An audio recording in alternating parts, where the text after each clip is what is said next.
नमस्कार बंधुरा তোমরা সবাই কেমন আছো আশা করি সবাই খুব ভালো আছো। আজ আবার একটা নতুন রেসিপি নিয়ে চলে এসেছি। আজকে রেসিপির নাম হলো ডিমের অমলেট কারি। প্রথমে আমি কড়াইতে তেল দিয়ে দিলাম। তেল গরম হয়ে গেছে, ডিম ফাটিয়ে এর মধ্যে দিয়ে দিচ্ছি।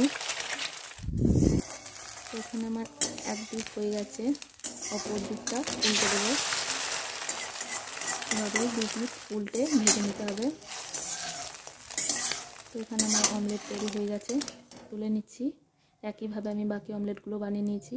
কড়াইয়ের মধ্যে সরষের তেল দিয়ে দিলাম। এখানে কুচিয়ে রাখা আলু ভেজে নিচ্ছি। আলুগুলোকে ভালো করে নেড়ে চেড়ে ভেজে নিতে হবে। তো এখানে আমি ঢাকা দিয়ে দিচ্ছি। ঢাকা দিয়ে ভাজলে তাড়াতাড়ি আলুটা সিদ্ধ হবে।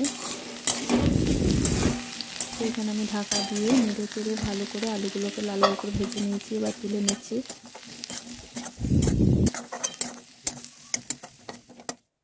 কড়াইতে আবারও সরষের তেল দিয়ে দিলাম।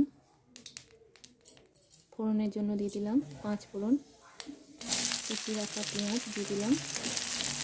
পেঁয়াজগুলোকে একটু নেড়ে চেড়ে ভেজে নিচ্ছি।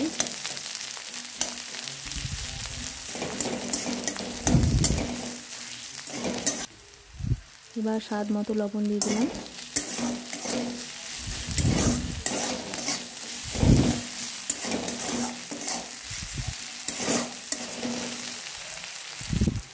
এবার দিয়ে দিলাম 1 চামচ জিরে গুঁড়ো, 1 চামচ লঙ্কা গুঁড়ো, হলুদ দিয়ে ভালো করে নেড়ে চেড়ে আর একটু জল দিয়ে মশলাটাকে কষিয়ে নেব।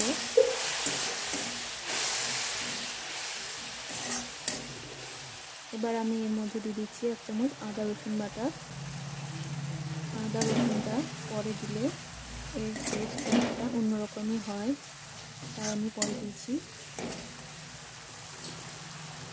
এবার নেড়ে চেড়ে ভালো করে মশলাটাকে কষিয়ে নিতে হবে। এখানে আমার মশলা কষানো হয়ে গেছে, ভেজে রাখা আলু দিয়ে দিলাম। নেড়ে চেড়ে একটু মিশিয়ে নিয়েছি। এবার দিয়ে দিচ্ছি জল।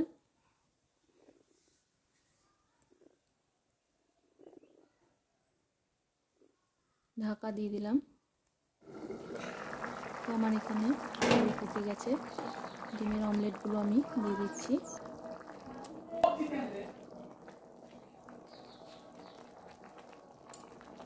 আবার ঢাকা দিয়ে দিলাম।